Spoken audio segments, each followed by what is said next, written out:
مقابلہ ہے. آپ صرف اللہ کا بندہ بننا چاہتے ہیں, 3 مقابلے کرنے پڑیں گے. سب سے پہلے کس سے مقابلہ کرنا ہوگا؟ اپنے نفس سے. وہ جو کل شعر سنایا تھا کہ مسجد تو بنا دی شب بھر میں ایمان کی حرارت والوں نے, من اپنا پرانا پاپی ہے برسوں میں نمازی بن نہ سکا. کوئی شخص رشوت پیش کر رہا ہے, حرام شے ہے, نفس کیا کہتا ہے؟ لے لو. کہتا ہے کہ نہیں؟ اور بڑی پٹیاں پڑھاتا ہے کہ یہ سارا تقویٰ کا حیضہ تمہیں ہو گیا ہے, فلاں حاجی ہے, فلاں وہ ہے, وہ بھی لیتا ہے. اور فلاں ضرورت رکی پڑی ہے, بچے کی فیس نہیں گئی ہے, بیوی کو اتنا عرصہ ہو گیا ساڑی کی فرمائش کرتے ہوئے ساڑی نہیں خریدی گئی ہے. یہ ساری پٹی پڑھائے گا نفس کے نہیں. اب اگر آپ مقابلہ کر سکتے ہیں نفس کا تو بچیں گے, مقابلہ نہیں کر سکتے مار کھا جائیں. یہی ہوگا کہ نہیں؟ اذان کا وقت آ گیا, اذان سن لی آپ نے, لیکن پھر نفس نے کہا ابھی اور سو, آپ نے کروٹ لیا, کپڑا خوب ٹھیک کیا اور غین ہو گئے. اگر آپ اس نفس کے تقاضے کو اس وقت رد کر سکتے, طاقت آپ میں اتنی ہوتی تو آپ کھڑے ہوتے مسجد کی طرف جاتے. گویا کہ بندگی رب کے لیے سب سے پہلا جہاد کس سے کرنا ہوگا؟ نفس. اچھا نفس اکیلا نہیں ہے, اس کے پیچھے ایک بہت بڑا بدماش ہے, وہ شیطان لعین. وہ اسے اکساتا رہتا ہے, پھونکے مارتا ہے. الذی یوسوس فی صدور الناس, اشتعال پیدا کرتا ہے, پٹیاں پڑھاتا ہے, برائی کو مزین کرتا ہے, بے حیائی کو فیشن کا نام دیتا ہے, ناچ گانے کو وہ کلچر کا نام دیتا ہے. یہ سارا کچھ کر رہا ہے. تو اگر شیطان سے مقابلہ نہیں کر سکیں گے تو اللہ کی بندگی کر سکیں گے؟ تیسری چیز, معاشرہ بگڑا ہوا ہے. بگڑے ہوئے معاشرے کا ایک دباؤ ہے آپ پر. یہ بالکل ایسے جیسے ایک ہجوم ایک طرف جا رہا ہو تو ادھر جانا آسان اور مقابلے میں جانا بہت مشکل, زور لگانا پڑے گا نا. تو معاشرے کا رخ کچھ اور ہے, آپ کا رخ کچھ اور ہے. معاشرہ نہ خدا کو جانے نہ رسول کو جانے. آپ چاہتے ہیں اللہ اور اس کے رسول کے حکم پہ چلنا, کشمکش کرنی پڑے گی کہ نہیں؟ بہت پیارے ہیں وہ مصرے, زمانہ باتوں نہ سازت تو با زمانہ ستیز. زمانہ تمہارے ساتھ اگر موافقت نہیں کر رہا, زمانے سے جنگ کرو. اور بے غیرت اور بے حمیت اور بودے اور بزدل اور کچے لوگوں کا اصول کیا ہے؟ زمانہ باتوں نہ سازت تو با زمانہ بساز. زمانہ تمہارے ساتھ موافقت نہیں کرتا, بھائی تم زمانے کے رنگ میں رنگے جاؤ. آسان راستہ کون سا ہے؟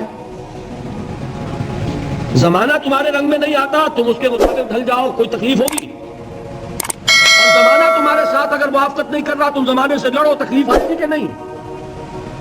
3 جہاد کرنے پڑیں گے تو انسان اللہ کا بندہ بن سکے گا. بات سمجھ میں آئی؟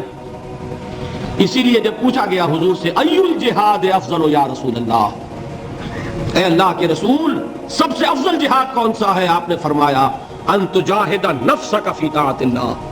سب سے افضل جہاد یہ کہ اپنے نفس سے جہاد کرو, کشمکش کرو, مقابلہ کرو, تاکہ اسے اللہ کا مطیع بناؤ. یہ جہاد ہے افضل الجہاد. پہلے میں نے کہا تھا پہلی منزل سب سے اہم, تو جو پہلی منزل کا جہاد ہے وہ افضل الجہاد.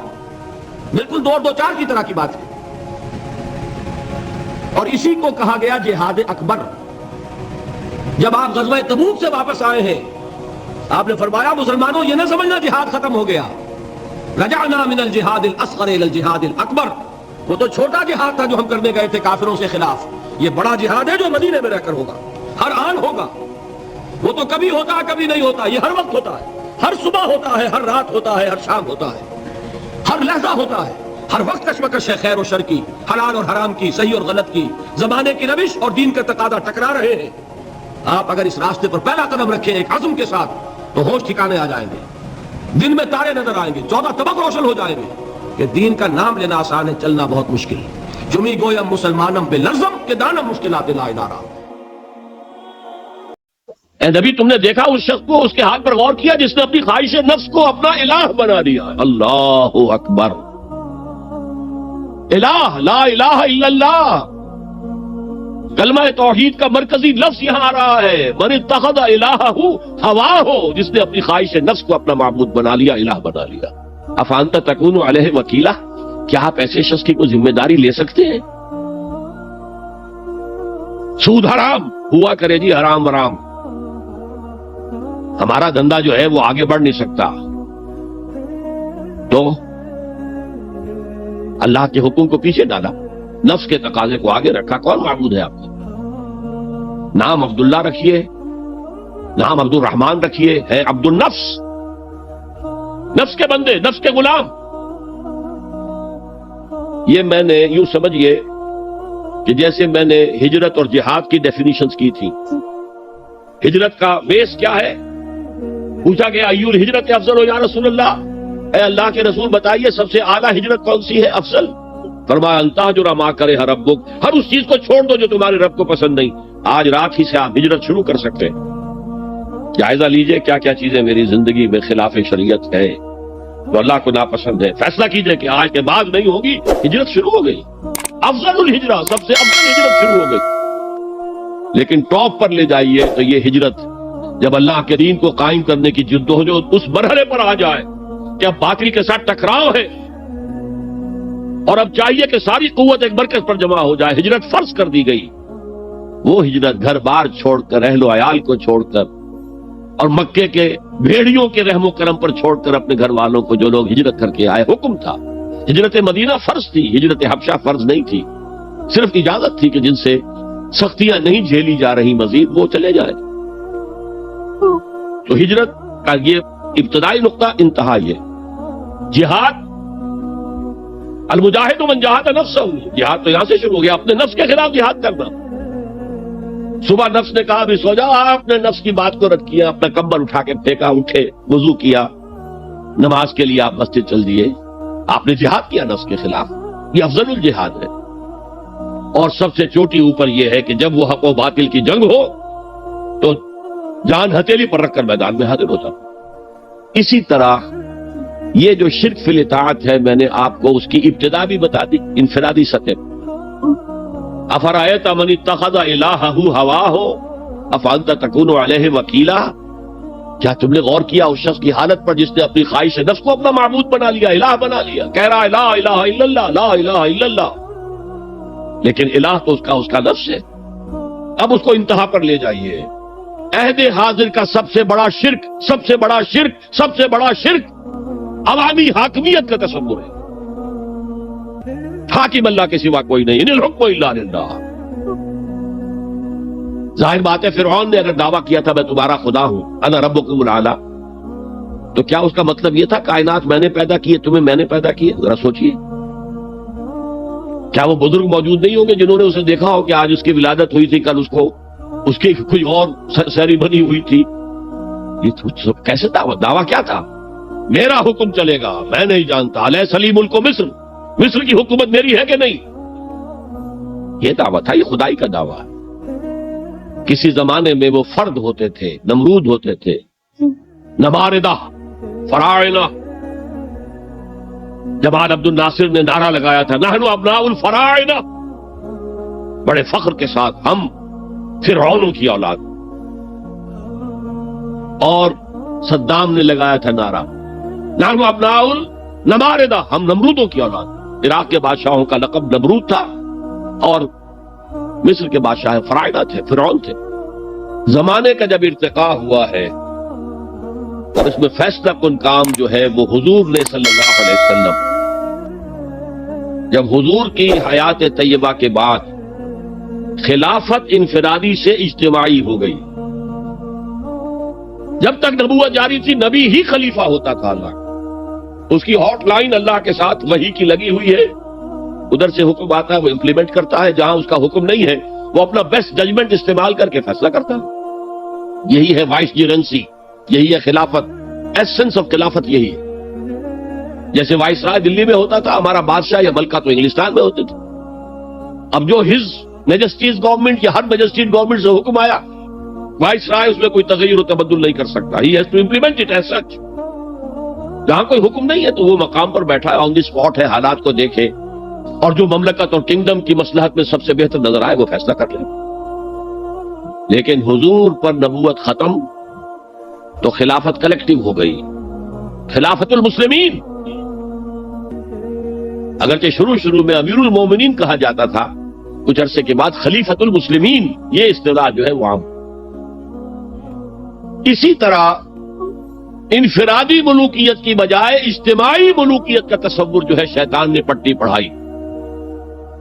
ابلیس کی مجلس شورا جو اقبال کی بڑی ہی یوں سمجھیے کہ اہم ترین نظموں میں سے، امت مسلمہ کے نام پیغام پر مشتمل وہ نظم جو ہے، اور وہ ان کے آخری ایام کی ہے، اور وہ ان کی زندگی میں چھپی بھی نہیں تھی، ارمغان حجاز ان کے انتقال کے بعد چھپی ہے، جس میں آخری جو کلام تھا فارسی اور اردو دونوں کا جمع کر دیا گیا، ورنہ اس سے پہلے فارسی علیحدہ چھپتی تھی کتابیں، اردو کی علیحدہ، لیکن اب اتنا کم تھا کہ ان کے لیے علیحدہ علیحدہ کتابیں شائع کرنا مناسب نہیں سمجھا گیا. ابلیس نے مجلس شورا بلائی. ایک مجلس شورا کے جو رکن نے کہا کہ دیکھو جمہوریت کا دور آ گیا ہے، اب ہماری ابلیسیت کو تو بڑا خطرہ ہے، ابلیسی نظام تو ختم ہو جائے گا. جمہوریت توڑ دی بندوں نے آقاؤں کے خیموں کی تناب. یہ تو عوام نے جو ہے اپنے آقا بیرنز اور لارڈز اور بادشاہوں کے خیموں کی تنابیں توڑ دی، گرا دیے خیمے. یہ تو انقلاب آ رہا ہے. میرے آقا وہ جہاں زیر و زبر ہونے کو ہے، جس جہاں کا ہے فقط تیری سیاست پر مدار. ابلیس کیا کہتا ہے بڑے ٹھنڈے انداز میں؟ ہم نے خود شاہی کو پہنایا ہے جمہوری لباس، جب ذرا آدم ہوا ہے خود شناس و خود نگر. آج آدمی میں ایک سیلف امپورٹنس پیدا ہو چکی ہے. یہ بادشاہ کون ہوتے ہیں جو ہمارے سروں پر مسلط ہے، محلوں میں رہتے ہیں، عیش کرتے ہیں، جو خون پسینہ جو ہے وہ کسان کر رہا ہے. ابھی انڈسٹریل ریولوشن تو نہیں ہوا تھا، وہ ساری بات جو تھی وہ زرعی معیشت تھی. خون پسینہ وہ کرتا ہے، فصل میں سے لائنز شیئر آ کر بیرن اور لارڈ وہ لے گیا، اور اس میں سے ایک حصہ اس نے بادشاہ کو پہنچایا، ایک اپنے پاس رکھا. ظالمانہ نظام ہے. تو ہم نے دیکھا کہ انسانوں میں کوئی شعور پیدا ہو گیا، خود شعوری. تو ہم نے ملوکیت کو ڈھال دیا نئے سانچے میں. ہم نے خود شاہی کو پہنایا ہے جمہوری لباس. وہ گندگی جو فرعون کے سر پر ٹنوں کے حساب سے رکھی ہوئی تھی، ہم نے کہا تولا تولا سب میں تقسیم کر دو، ایک ایک ووٹ سب کے ہاتھ میں دے دو، اور کہہ دو تم حاکم ہو. ہم نے خود شاہی کو پہنایا ہے جمہوری لباس، جب ذرا آدم ہوا ہے خود شناس و خود نگر. تو نے کیا دیکھا نہیں مغرب کا جمہوری نظام؟ چہرہ روشن اندرون چنگیز سے تاریک تر. It is the dictatorship of the capitalist, جسے جمہوریت کا نام دیا جا رہا ہے. کھیل ہے، تماشا ہے. تو آج کی دنیا کا سب سے بڑا شرک اسے کوئی جانتا ہی نہیں. وہ شرک فی العقیدہ ان کو معلوم ہے، اور اس کے اوپر فتوے بھی وہ لگا دیں گے. کوئی قبر کے سامنے کھڑے ہو کر کوئی دعا کر رہا ہے، کسی کو رکوع کر لیا، کسی نے سجدہ کر لیا، تو خیر ٹھیک ہے، وہ تو ایک شرک جلی ہو رہا ہے، وہ تو معلوم ہے، اس کی نفی ہو رہی ہے. لیکن یہ وہ تھے شرک جو پہلے تھے. آج کا شرک بالکل اور ہے. آج کا شرک دو میں گنوا دیتا ہوں آپ کو. ایک ہے عوامی حاکمیت کا تصور، ایک ہے مادہ پرستی کا تصور. مادے پر سارا توکل اور اعتماد ہے. اللہ پر کہاں توکل رہا، کہاں اعتماد رہا. میٹیریلزم یہ ایک مذہب ہے، یہ ایک فلسفہ ہے. بہرحال اطاعت کے ضمن میں شرک فی الاطاعت کیا ہے؟ انفرادی سطح پر نفس پرستی، نفس کو اپنا معبود بنا لینا. اجتماعی سطح پر عوام کی حاکمیت، بدترین شرک. اب آئیے محبت. شرک فی المحبت کیا ہے؟ اگر کسی بھی شے اور کسی بھی انسان کی محبت اللہ کی محبت سے بڑھ جانا تو دور کی بات ہے، برابر بھی آ کر ہم نشین ہو گئی، بیٹھ گئی، تو یہ شرک ہے.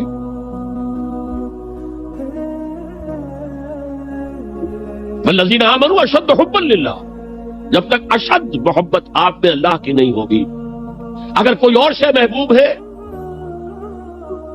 تو من الناس من یتخذ من دون اللہ اندادا یحبونہم کحب اللہ. لوگوں میں سے ایسے بھی ہیں جنہوں نے اللہ کو چھوڑ کر کسی اور چیزوں کو مد مقابل بنا لیا ہے. ان سے وہ محبت کرتے ہیں جو اللہ سے کرنی چاہیے تھی. توحید کا تقاضا ہے لا محبوب الا اللہ، لا مطلوب الا اللہ، لا مقصود الا اللہ. مقصود و مطلوب اور محبوب حقیقی اللہ کے سوا کوئی. اور وہ آیت میں آپ کو سنا چکا ہوں، سورہ توبہ کی آیت نمبر 24، انتہائی لرزا دینے والی آیت.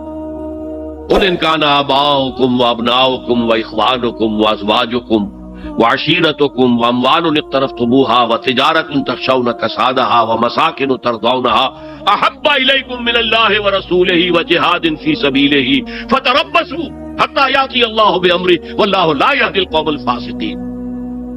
اے نبی ان کے کان کھول دیجئے، اچھی طرح سنا دیجئے کہ اے لوگو، اے ایمان کے دعوے دارو، اگر تمہیں اپنے باپ، اپنے بیٹے، اپنے بھائی، اپنی بیویاں یا بیویوں کے لیے شوہر اور اپنے رشتہ دار اور اپنے وہ مال جو بڑی محنت سے کما کر کھتے بھرے ہوئے ہیں اور اپنی وہ تجارت جس کی کساد بازاری کا تمہیں اندیشہ رہتا ہے مندہ نہ ہو جائے، اور اپنے وہ محل، اپنی حویلیاں جو تم نے تعمیر کی ہیں اور بہت تمہیں محبوب ہیں، انہیں خوب فرنش کیا ہے، اگر یہ 8 چیزیں محبوب تر ہیں اللہ سے اور اللہ کے رسول سے اور اللہ کی راہ میں جہاد سے، تو جاؤ دفع ہو جاؤ، وہاں بیٹھ کر انتظار کرو یہاں تک کہ اللہ اپنا فیصلہ سنا دے، اور اللہ ایسے فاسقوں کو کبھی ہدایت نہیں دے گا۔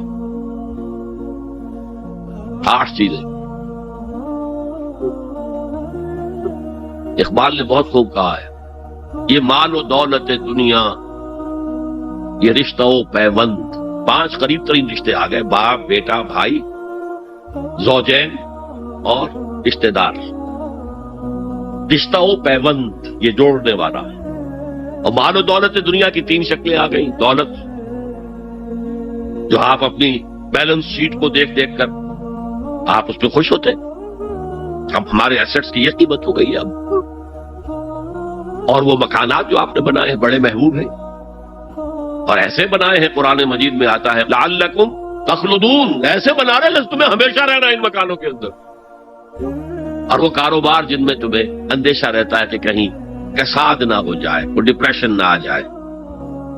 یہ 8 چیزیں، یہ مال و دولت دنیا 3، یہ رشتہ و پیوند، بتان وہم و گمان لا الہ الا اللہ، یہ سب وہم و گمان کے بت ہیں جن کی پرستش میں تم لگے ہو، ان سب کی پرستش چھوڑو تو لا الہ الا اللہ کا حق ادا ہو۔ اب اس اصول کو بھی اپلائی کرنا شروع کیجئے، آئیے انڈیویجول لیول پر۔ دولت کی محبت،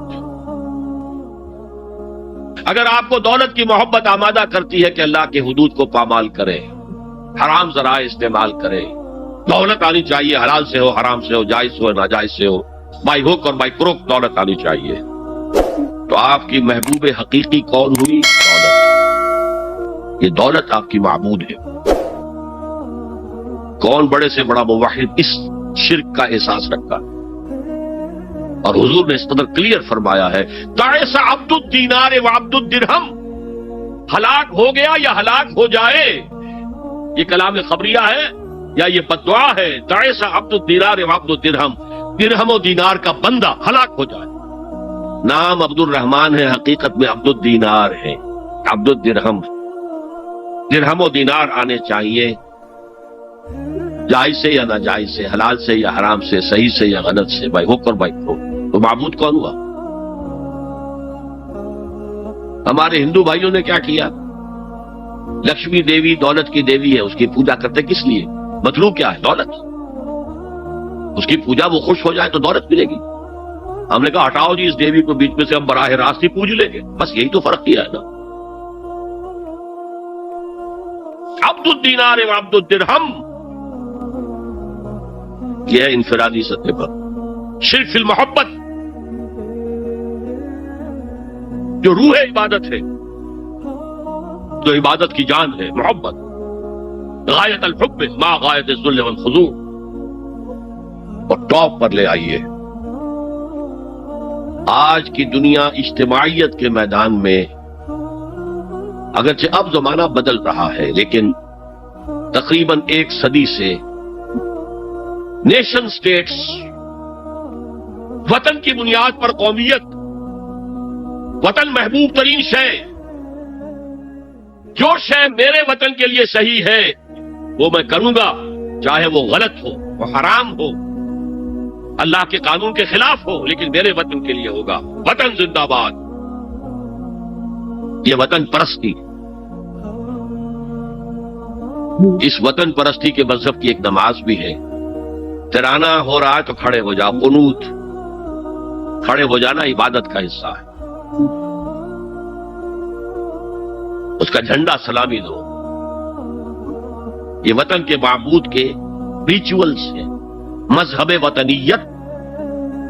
اسی لیے اقبال نے کہا تھا، اس کو سمجھا نہیں کسی نے، اس دور میں میں اور ہے جام اور ہے جم اور، ساقی نے بنا کی روش لطف و ستم اور، تہذیب کے آزر نے ترشوائے صنم اور. آج کا صنم، آج کا بت کون ہے؟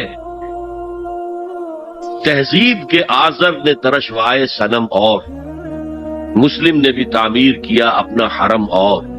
ان تازہ خداؤں میں بڑا سب سے وطن ہے، جو پیرہن اس کا ہے وہ مذہب کا کفن. خدا پرستی، یہ وطن کی لکیر سے تم اور ہو گئے، میں اور ہو گیا. لکیر انسانیت منقسم. جو تمہارا وطن کے لیے ٹھیک ہے وہ تم کرو گے چاہے وہ اخلاقاً غلط، اور جو میرے وطن کے لیے ٹھیک ہے وہ میں کروں گا چاہے اخلاقاً غلط. یہ کون سا دین ہے؟ یہاں تو وطن تمہارا معبود بن گیا. پاکستان میں بڑا شور اٹھا تھا جب میں نے کہا تھا کہ جھنڈے کو سلامی دینا شرک ہے اور ترانے کے وقت کھڑا ہو جانا شرک ہے. اور میں کبھی بھی تقریبات میں جاتا ہوں، اقبال ڈے ہو رہا ہے، کچھ اور ہو رہا ہے، میں ان تقریبات کا مقرر نہیں ہوں، لیکن جب بہت زور دیتے چلا جاتا ہوں. لیکن وہاں کرانا پڑا جاتا میں بیٹھا رہتا ہوں، میں کھڑا نہیں ہوتا. اور اس پر چیبے گوئیاں ہوتی ہیں اخبارات کے.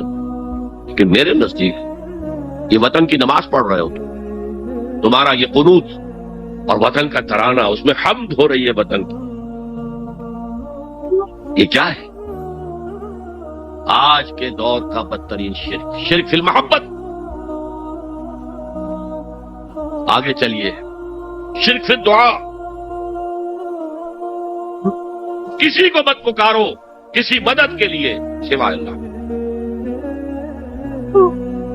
وَأَنَّ الْمَسَاجِدَ لِلَّهِ فَلَا تَدْعُوا مَعَ اللَّهِ أَحَدًا. اللہ کے ساتھ، یعنی ایک تو یہ کہ اللہ کو چھوڑ کر کسی کو پکارنا، ایک ہے اللہ کے ساتھ پکارنا، اللہ کو بھی پکارنا اوروں کو بھی پکارنا. بدترین شرک ہے دعا اللہ کے لیے، ندا اللہ کے لیے. اس کا بھی ذرا میں تجزیہ کر دوں گا. دیکھیے، ایک ہے عام مادی قوانین دنیا کے جو ہے اس کے تحت کسی سے مدد چاہنا. بھائی ذرا مجھے پانی پلا دینا، یہ بھی آپ نے مدد چاہیے ہے نا. حضور کے بارے میں تو آیا ہے کہ آپ اتنے خوددار تھے صلی اللہ علیہ وسلم کہ اگر سواری پر ہوتے تھے اور آپ کا کوڑا نیچے گر جاتا تھا تو کسی سے یہ نہیں کہتے تھے کہ یہ کوڑا مجھے اٹھا کے دے دو، بلکہ خود سواری سے اتر کر کوڑا اٹھاتے تھے. تو یہ جو قانون مادی ہے اس کے تحت مدد مانگنا کوئی بری بات نہیں ہے، کوئی غلط بات نہیں. ماورائی اعتبار سے، غیبی اعتبار سے کسی سے مدد مانگنا کسے باشد کوئی ہو، شرک فی الدعا. ان المساجد للہ فلا تدعوا مع اللہ احدا. ایک ہے استعارتن. استعارتن اقبال کہتا ہے ہمالا ہے فصیل کشور ہندوستان. تو یہ خطاب بالکل ایک استعارہ سا ہے. اسی معنی میں مولانا حالی نے اپنی مسدس کے اختتام پر جو مناجات لکھی ہے، خاصہ خاصان رسول وقت دعا ہے، امت نے تیری آ کے عجب وقت پڑا ہے. وہ دی جو بڑی شان سے نکلا تھا وطن سے، پردیس میں وہ آج غریب الغربا ہے. تو اس معنی میں اس لفظ استعمال ہو جائے تو اس پر بہت زیادہ الرجک بھی نہیں ہونا چاہیے. لیکن غیبی طور پر کسی کے بارے میں یہ عقیدہ رکھ کر کہ وہ میری مشکل کشائی کر سکتا ہے، حاجت روائی کر سکتا ہے، میری مدد کر سکتا ہے، یہ شرک ہے. اور اس کے شرک ہونے میں کوئی شک نہیں. ان المساجد للہ فلا تدعوا مع اللہ احد. آپ دیکھیے ہمارے یہ فرشتے یہاں بیٹھے ہیں نا، ہم کہہ سکتے ہیں ذرا بھائی میرا یہ کام کر دینا؟ نہیں کہہ سکتے. جبرائیل کو پکار سکتے ہیں، اے جبرائیل ذرا میرا یہ کام کر دینا؟ نہیں. وہ عالم غیب کی شے ہے. کسی ولی اللہ کی روح کو پکار کر کہنا کہ میری یہ مشکل دور کر دے، نہیں. اللہ سے کہیں، اللہ کو پکارے، اللہ جس کے ذریعے سے چاہے آپ کی ضرورت پوری کر دے.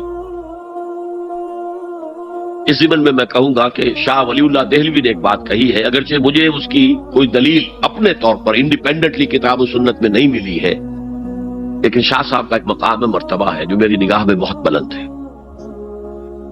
میرے نزدیک دو عظیم شخصیتیں عالم اسلام کی، امام ابن تیمیہ اور امام غزالی کو جمع کریں تو شاہ ولی اللہ بنتے ہیں، اتنی عظیم شخصیت۔ انہوں نے یہ لکھا ہے کہ جو اللہ کے برگزیدہ بندے ہوتے ہیں، اولیاء اللہ، اللہ تعالیٰ ان کی ارواح کو ان کے فوت ہونے کے بعد ملائکہ کے طبقہ اسفل میں شامل کر دیتے ہیں، اور وہ بھی جس طرح وہ ملائکہ اللہ کے احکام کی زمین میں تنفیذ کر رہے ہیں وہ بھی اسی کام میں لگ جاتے ہیں۔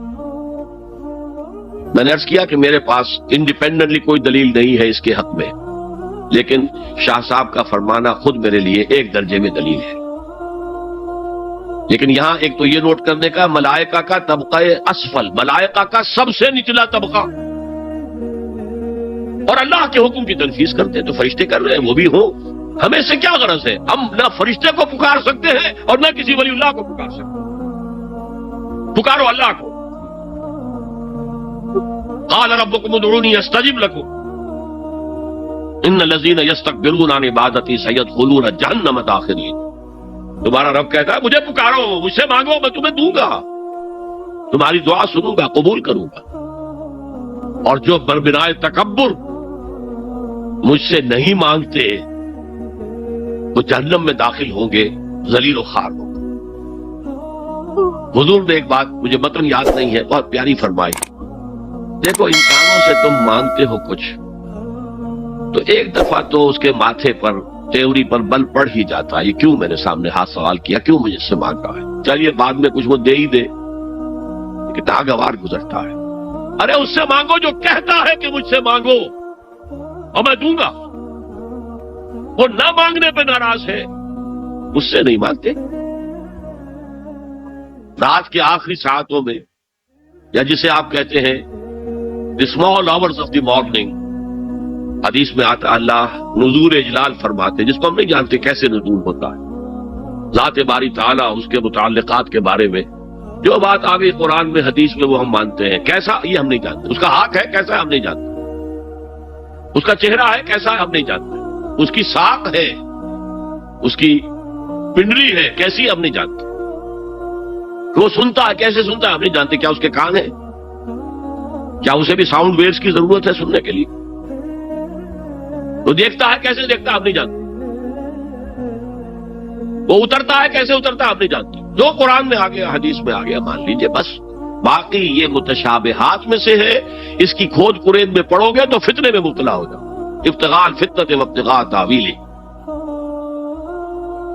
لہذا حدیث میں آتا ہے کہ رات کے آخری ساعتوں میں اللہ سمائے دنیا تک نزول فرماتے اور پھر ندا لگتی ہے هل من سائل فاعطیہ، ہے کوئی سوال کرنے والا، مانگنے والا کہ میں اسے دوں، هل من مستغفر فاغفر له، ہے کوئی گناہوں کی معافی چاہنے والا کہ میں اسے معاف کر دوں۔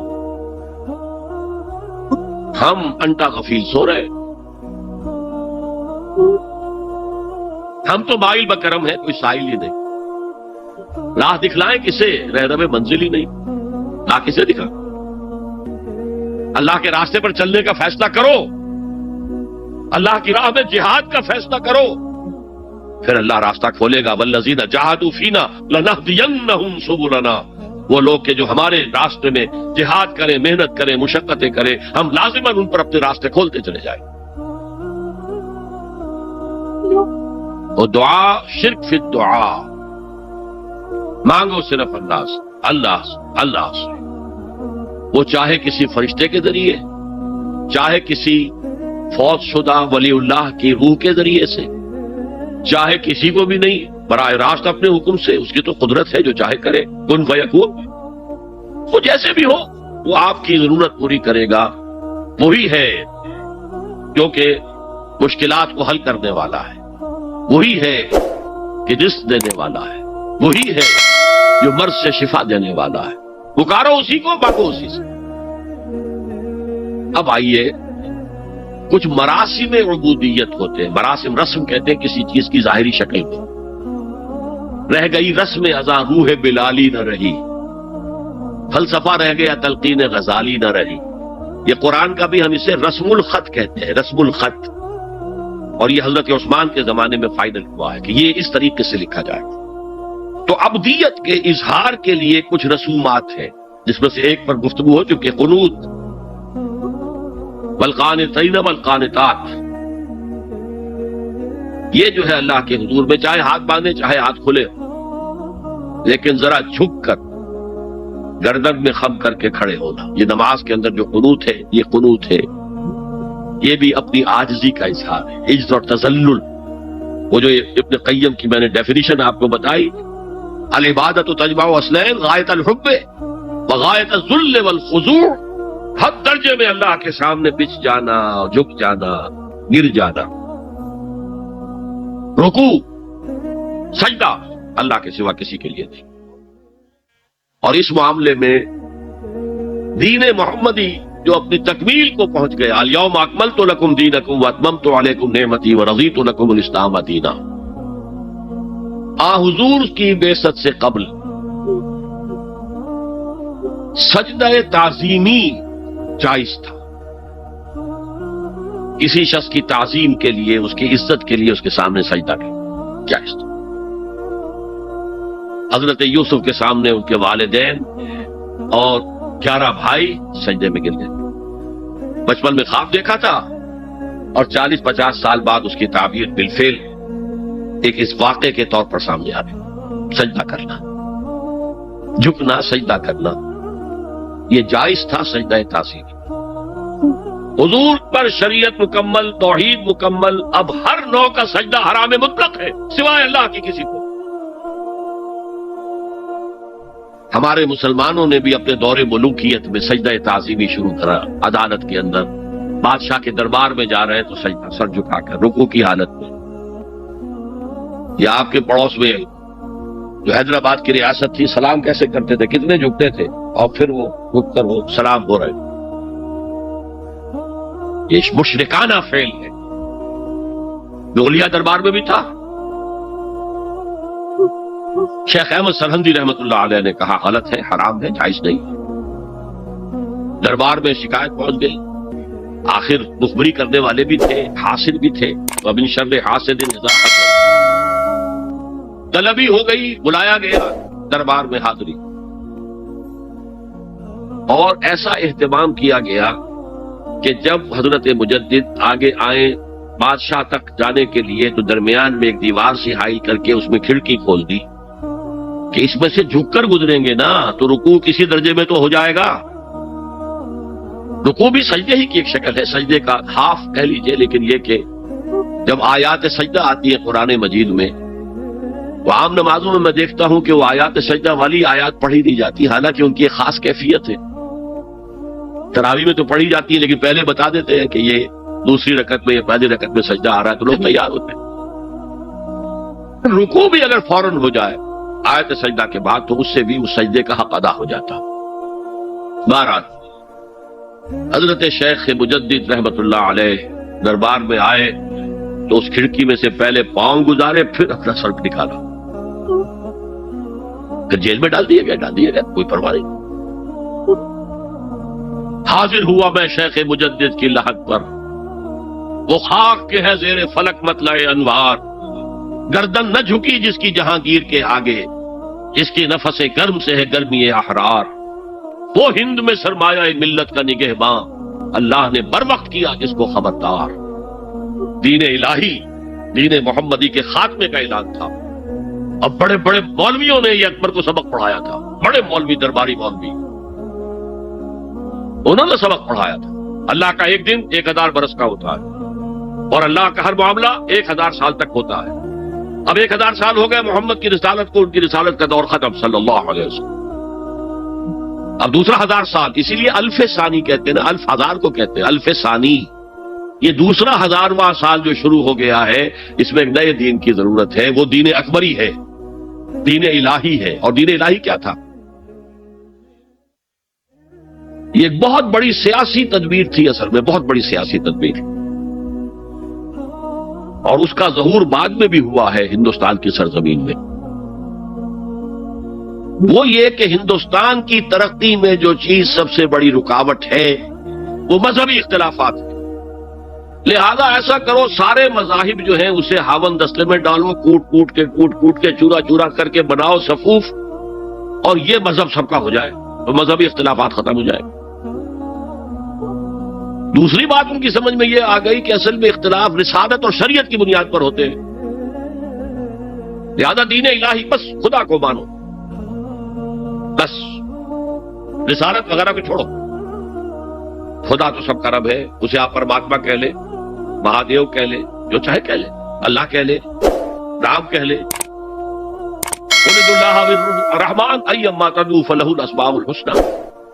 قرآن کہتا ہے تم اللہ کہہ کر پکار لو یا رحمان کہہ کر پکار لو، جس کو بھی تم پکار رہے ہو یہ جان لو کہ تمام اچھے نام اسی کے۔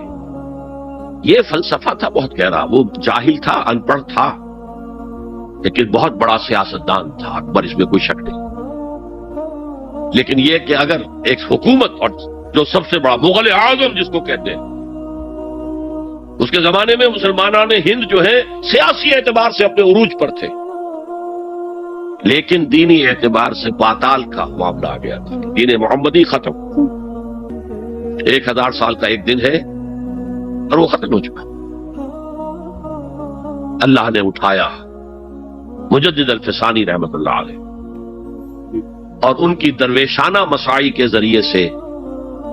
اب دیکھیے اس زمانے میں تصوف کے ذریعے سے سب سے بڑا شرک آ رہا تھا، وحدت الوجود کی ایسی تعبیرات ہو رہی تھی جو ہماؤست بن گئی تھی۔ ہماؤست اور وحدت الوجود کے درمیان تو زمین آسمان کا فرق ہے۔ ہماؤست میں کائنات حقیقی ہے، خدا اس میں حل ہو چکا ہے، اس کے اندر ظاہر ہو گیا، اور وحدت الوجود میں وجود حقیقی صرف اللہ کا، اس کائنات کا وجود کوئی ہے ہی نہیں حقیقت میں۔ لیکن یہ ختم ہو رہا تھا۔ اس پہلو سے مجدد الفسانی کے مجدد اعظم کو اللہ نے کھڑا کیا، شیخ احمد حضرت عمر کی اولاد سے تھے، فاروقی تھے، شاہ ولی اللہ بھی فاروقی تھے، رگ فاروقیم کہتے ہیں شیخ احمد صلی، میری فاروقی رگ بھڑکتی ہے اس پر۔ اس کے نتیجے میں وہ دین الہی کا خاتمہ ہوا۔ بعد میں ہمارے ہاں یہ آیا ہے ہندوستان میں برہمو سماج، برہمو سماج، اور گاندھی جی بھی اسی فلسفے کے قائل تھے، وحدت ادیان کے۔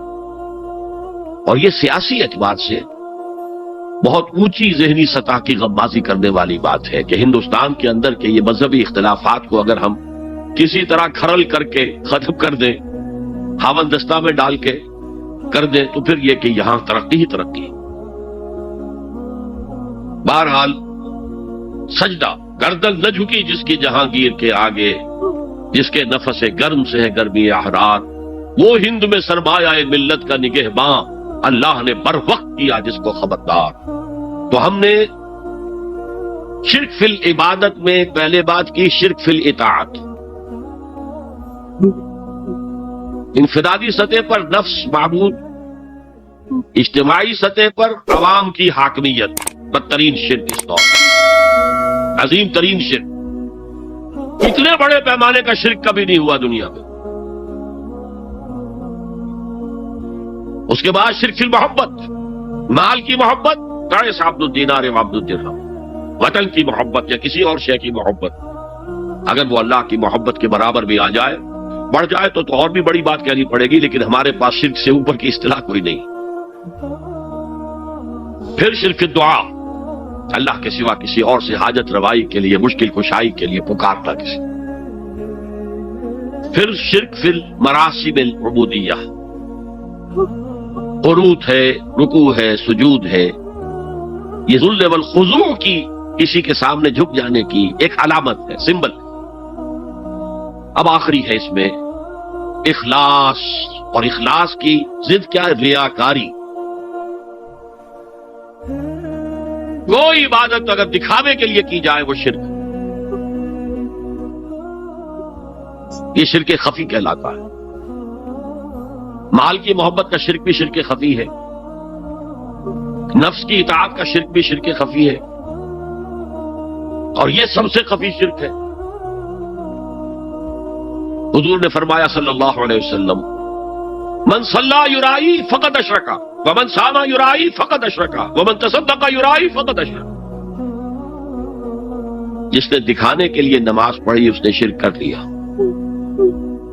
جس نے دکھاوے کے لیے روزہ رکھا اس نے شرک کر لیا، جس نے دکھاوے کے لیے خیرات کی، صدقات دیے، وہ شرک کر چکا۔ قد اشرکا، قد اشرکا، یہ عربی کے مزاج سے واقفیت ہو، فعل ماضی پر قد جو ہے تو وہ پرفیکٹ ٹینس بن جاتا ہے، کر چکا، وہ شرک میں ملوث ہو چکا۔ من صلی یرائی فقد اشرکا ومن صام یرائی فقد اشرکا ومن تصدق یرائی فقد اشرکا۔ اور تجزیہ کر کے یہاں تک بتایا کہ اگر کوئی شخص نماز پڑھ رہا ہو اور جب وہ یہ دیکھے کہ کوئی اسے دیکھ رہا ہے تو اپنے سجدے کو طویل کر دے تو یہ شرک ہے۔ فرض کیجئے 5 سیکنڈ کا سجدہ وہ کر رہا تھا، اب اس نے 7 سیکنڈ کا کیا ہے، یہ 2 سیکنڈ کس کے لیے ہے؟ اس ایک سجدے کے 2 مسجود ہو گئے، وہ 5 سیکنڈ کا سجدہ تو اللہ کے لیے، 2 اس کے لیے شرک ہو گئے۔ ایک اور بات فرمائی صلی اللہ علیہ وسلم، شرک خفی کو پہچاننا اور دیکھنا اتنا ہی مشکل ہے جتنا کہ کسی سیاہ شب میں، تاریک رات میں، کسی سیاہ پتھر پر چلنے والی سیاہ چیونٹی کو دیکھنا مشکل۔ تشبیہ کا بلاغت اور فصاحت کی انتہا ہے، جیسے میں نے عرض کیا تھا کہ ایک جوڑے کی 2 جوتیوں کے مابین جو مشابہت ہے، امت مسلمہ اور سابقہ امت بنی اسرائیل کی، ان کے اوپر جو حالات وارد ہوئے ان میں وہی مشابہ۔ تاریک شب ہے، سیاہ پتھر ہے، اس پر سیاہ چیونٹی رینگ رہی ہے، جتنا اس کو دیکھنا مشکل ہے اتنا ہی شرک خفی کو پہچاننا مشکل۔ کدھر کدھر سے آپ پر حملہ آور ہو جائے گا، کدھر کدھر سے آ کر آپ کی عبادت میں، آپ کی توحید میں نقب لگائے گا، اس کا آپ کو اندازہ ہو نہیں سکتا۔ بڑا مشکل ہے، بہت زیادہ چوکس رہنے کی ضرورت ہے۔ اور اس کا علاج بتایا گیا ہے خاص طور پر عبادات کے ضمن میں، کہ کچھ نہ کچھ عبادت نفل بھی کی جائے، اور نفل عبادت اس طور سے کی جائے کہ کسی کو پتہ نہ چلے۔ اب ہمارا حال یہ ہو گیا کہ ساری، اگر کوئی عشاء کی 17 رکعتیں پڑھتا ہے، سب کی سب مسجد میں پڑھتا ہے، حالانکہ صحابہ کے دور میں مسجد تھی فرائض کی ادائیگی، باقی جا کر نماز گھر میں پڑھو گے وہ افضل ہے۔ اور نوافل تو خاص طور پر اگر کسی کو تہجد کی توفیق ہو گئی ہے تو کسی نہ کسی طرح ڈھڈورا پیٹے گا، اسے جی کیا کرے، میں رات کو جاگنا ہوتا ہے، طبیعت جو ہے بڑی بھاری رہتی ہے، ہو گیا اپنا ڈھڈورا پیٹ دیا، تو اس سے تو مرض اور 2 حادثہ ہو جائے گا، ریاکاری اور بڑھ جائے گا۔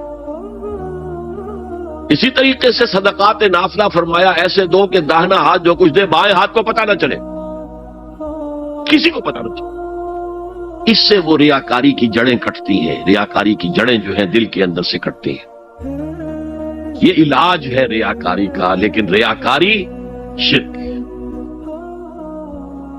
اب میں آخری بات پر آ رہا ہوں۔ آپ نے سوچا ہوگا کہ اس تجزیے کے تحت تو ہر گناہ جو ہے ادنا سے ادنا گناہ بھی شرک ہے۔ فجر کی نماز کے وقت اگر اٹھ کے نہیں گئے اور چادر یا کمبل کو سیدھا کر کے لیٹ گئے تو یہ شرک ہے۔ پھر کون سے گناہ ہیں جو اللہ معاف کرے گا؟ یہ جو میں نے آیت آپ کو 2 دفعہ جو آئی ہے سورہ نساء میں سنائی، ان اللہ لا یغفر ان یشرک بہ ویغفر ما دون ذلک لمن یشاء، اللہ تعالیٰ اس کو تو ہرگز نہیں بخشے گا کہ اس کے ساتھ شرک کیا جائے، البتہ اس سے کم تر جس کو چاہے گا بخش دے۔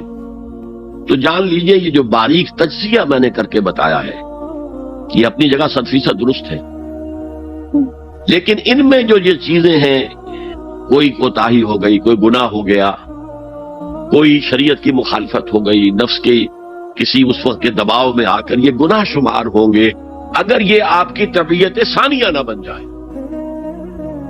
اگر یہ آپ کی سیکنڈ نیچر بن گئے تو ایک گناہ بھی ساری تباہی لانے کے لیے کافی ہے۔ اگر آپ نے ڈیرے ڈال دیے، غلطی ہو گئی، معافی مانگو، توبہ کرو، استغفار کرو، اللہ صاف کر دے گا۔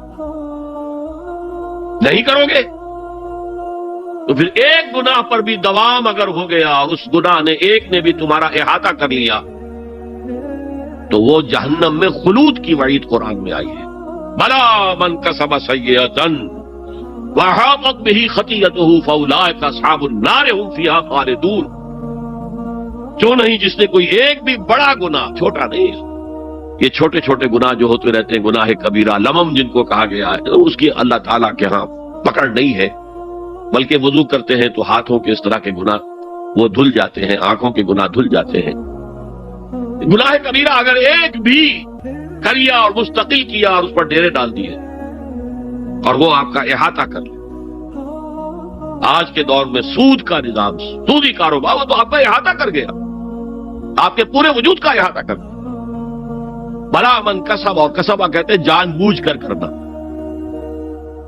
ایک ہے خطا سے ہو گیا، غلطی سے ہو گیا، وقتی طور پر کوئی تحریک ایسی ہو گئی، غلط ماحول میں بیٹھے ہوئے تھے، اس کے زیر اثر کوئی آپ سے بھی غلط حرکت سرزد ہو گئی، کبھی نفس کا جوش کچھ ایسا ہوا کہ آپ مغلوب ہو گئے، ٹھیک ہے، اسینشلی وہ شرک ہے، لیکن یہ شرک گناہ کے درجے میں شمار ہوگا اگر آپ توبہ کر لیتے ہیں، رجوع کرتے ہیں، استغفار کرتے ہیں، اللہ بخشنے والا. لیکن اگر ایک گناہ کبیرہ بھی جان بوجھ کر اختیار کر لیا اور اسے مستقل اپنی زندگی کے اندر شامل کر لیا، بلا من کسب سیئۃ وَأَحَاطَتْ بِهِ خَطِیئَتُهُ فَأُولَٰئِکَ أَصْحَابُ النَّارِ هُمْ فِیہَا خَالِدُونَ. تو وہ پھر جہنمی ہیں، آگ والے ہیں، اس میں ہمیشہ ہمیشہ کے لیے رہنے والے.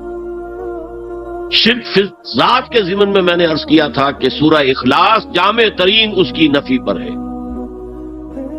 اور شرک فی صفات کی کامل نفی پر آیت الکرسی ہے. آیت الکرسی ایک لمبی آیت، جیسے آیت البر ایک لمبی آیت تھی، اور اس کو حضور نے فرمایا ہے سیدۃ آیات القرآن، پورے قرآن مجید کی آیات کی سردار ہے یہ. اور یہ شرک فی صفات کے ضمن میں یہ شمشیر قاطع ہے، شمشیر برہان ہے. اللہ لا الہ الا ہو الحی القیوم، یہ وہی ہے. قل هو اللہ احد اللہ الصمد الحی، اللہ زندہ ہے، لیکن اس کی زندگی کو اپنی زندگی پر قیاس نہ کرنا. تمہیں خوراک کی احتیاج ہے، اسے کوئی ضرورت نہیں.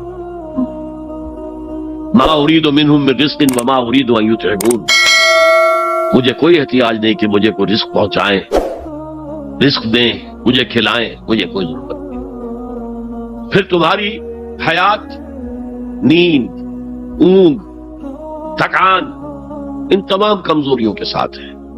وہ الحی ہے، اپنی ذات میں خود زندہ ہے، حیات اس کی ذاتی ہے، کسی اور نے عطا نہیں کی ہے.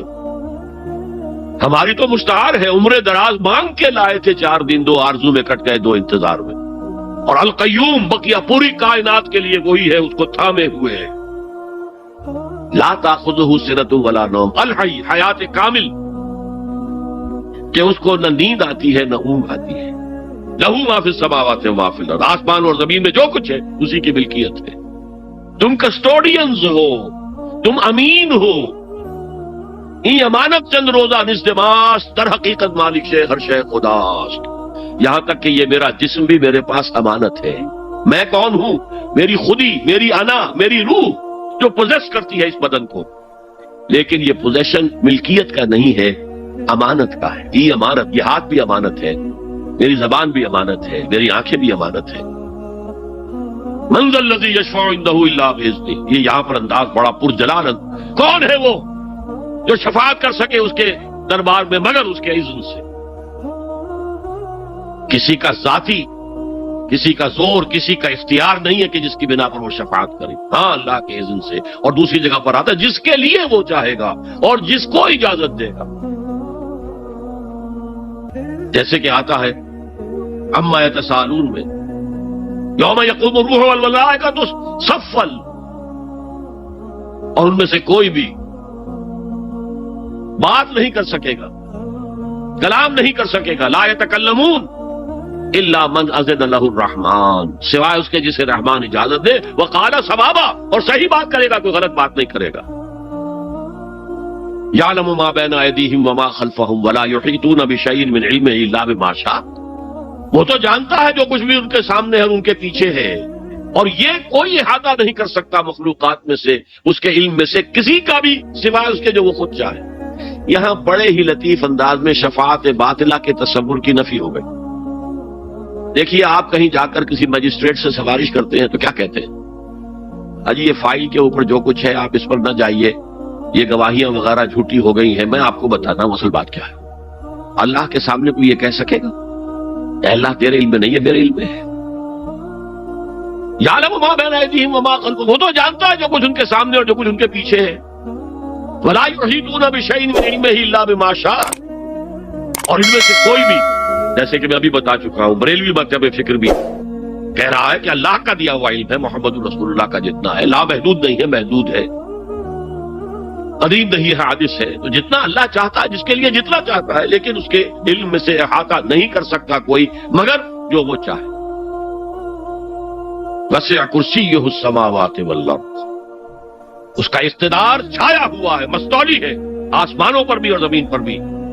ولا یعودہ حفظہما، اور اسے عاجز نہیں کر سکتی ان دونوں کی حفاظت۔ قیوم وہی ہے، صمد وہی ہے، لیکن اسے کوئی تکان تاری نہیں ہوتی، عاجز نہیں ہوتی۔ یہ اصل میں نفی ہے۔ جو تورات حافظے سے مرتب کی گئی تھی، 587 میں نبوکدنضر کا جو حملہ ہوا تھا، اس میں اصل تورات گم ہو گئی، اس وقت سے آج تک وہ اصل تورات ان کے پاس نہیں۔